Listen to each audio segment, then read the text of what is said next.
കണ്ണൻ ചേട്ടാ என்னம்மா 2 ചായ. தரேன். ரோசி பாப்பா உடம்பெல்லாம் எப்படி இருக்கு? ടാറ്റാ. ഇവിടെ ആരും എൻ്റെ പാസ്റ്റൊന്നും ചോദിച്ചിട്ടില്ല. എനിക്കൊരു റിലേഷൻഷിപ്പ് ഉണ്ടായിരുന്നു. കൂടെ പഠിച്ച ആളായിരുന്നു. ഒരു ദിവസം അവൻ വന്ന് പറഞ്ഞു അവൻ FRCS കിട്ടി ലണ്ടനിൽ പോകണമെന്ന്. ഈ റിലേഷൻഷിപ്പ് അവസാനിപ്പിക്കണം എന്നൊക്കെ. കരിയറിസ്റ്റായ ഒരാളെ നമ്മൾ നിരാശപ്പെടുത്തരുതല്ലോ. ഓൾ ദി ബെസ്റ്റ് ഒക്കെ പറഞ്ഞ് ഹാപ്പിയാക്കി വിട്ടു. പക്ഷേ ഞാൻ വല്ലാതെ ഡിപ്രസ്ഡായിപ്പോയി. അന്ന് എൻ്റെ ജീവിതത്തിൽ ആദ്യമായി ഇൻഡിപെൻഡൻ്റായി ചെയ്യുന്നൊരു ഓപ്പറേഷനായിരുന്നു. മനസ്സ് പാളിപ്പോയി.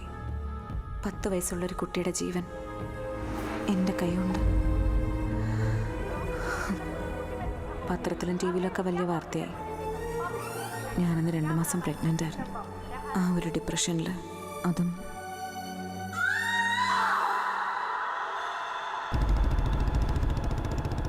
നമ്മൾ എത്രയൊക്കെ പ്ലാൻ ചെയ്താലും അതിൻ്റെ ഒക്കെ അപ്പുറത്തല്ലേ ജീവിതത്തിൻ്റെ ഫേറ്റ്. അന്ന് അയാൾ എനിക്ക് തിരിച്ചു തന്നത് പുതിയൊരു ജീവിതം മാത്രമായിരുന്നില്ല.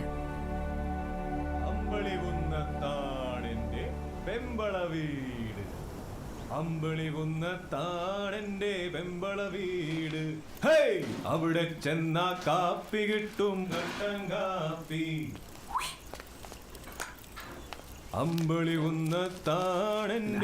അത് ശരി, എല്ലാം കെട്ടിപ്പറക്കി എടുത്തോണ്ട് പോവാൻ പോവാന്നോ? ആഹാ, കുഞ്ഞപ്പൻ കണക്കും പറയാൻ തുടങ്ങി. തോന്നുമ്പോ വരിക, തോന്നുമ്പോ പോവുക, അതാണല്ലോ നിന്റെ കണക്ക്.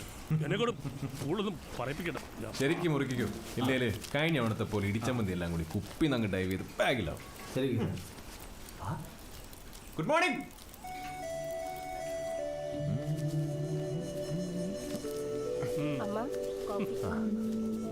ചക്കര കാപ്പിയാ പിടിപ്പിച്ചോ, ഉഷാറാവട്ടെ.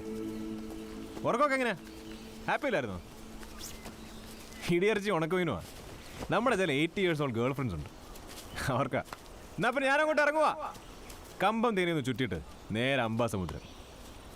അപ്പം എന്നാ ഡോക്ടറുടെ പരിപാടി? പോണമെന്ന് തോന്നിയാ വണ്ടി ന്യൂട്രലിട്ട് ചുമ്മാ കുന്നിറക്കോ? അയ്യോ, പോവുകയാണോ? 1-2 ദിവസം കൂടെ കഴിഞ്ഞിട്ട് പോയാൽ പോരെ? പിന്നെ കണ്ട കളവന്മാരോട് മലമുട്ടി കിടന്ന് കപ്പ തിന്നാനേ വേറെ ആളെ നോക്കണം. നുമ്മവരെ മച്ചാനാണ് മച്ചാനെ. ഓന്നൊക്കെ കൊള്ളാം. കപ്പ തിന്നാന്ന് പറഞ്ഞ് ഇങ്ങോട്ടെങ്ങാനും കെട്ടിയെടുത്തോണ്ടല്ലോ. കുഞ്ഞപ്പ വെറുതെ മൂപ്പിക്കല്ലേ? ആ ത്രേസ്യെ തപ്പി പിടിച്ചോണ്ട് ഒറ്റ കെട്ടം കടിച്ചാണല്ലോ. പുറകെ അവരെ കെട്ടിയവനും മക്കളും കൊച്ചുമക്കളും എല്ലാം മല കയറി വരും. പിന്നെ റീത്തൊക്കെ മുൻ കുഞ്ഞപ്പനെ കിട്ടത്തില്ല കേട്ടോ. അത് നിന്റെ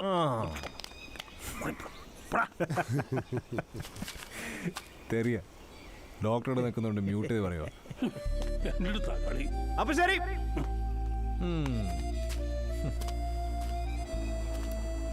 ഒരു മിനിറ്റ്. ഇവിടുന്ന് ഏറ്റവും അടുത്ത സർക്കാർ ആശുപത്രി വരെ മിനിമം 3 മണിക്കൂറെങ്കിലും വേണം. പറ്റുമെങ്കിൽ ഡോക്ടർ കുറച്ച് ദിവസമൊക്കെ ഇവിടെ നിന്ന് ഈ സ്പേസ് ഒക്കെ ഒന്ന് എക്സ്പീരിയൻസ് ചെയ്യാൻ നോക്കും. ചിലപ്പോൾ ഈ ജീവിതം എന്ന് പറയുന്ന സൂത്രത്തിന് പുതിയ വല്ല ഡയമെൻഷൻസും കിട്ടിയാലോ. ഇങ്ങനെ നിൽക്കല്ലേ, ഒരു ഡീപ്പ് ബ്രെത്ത് എടുത്തേ. ഇതെങ്ങനെ എടുത്തോ?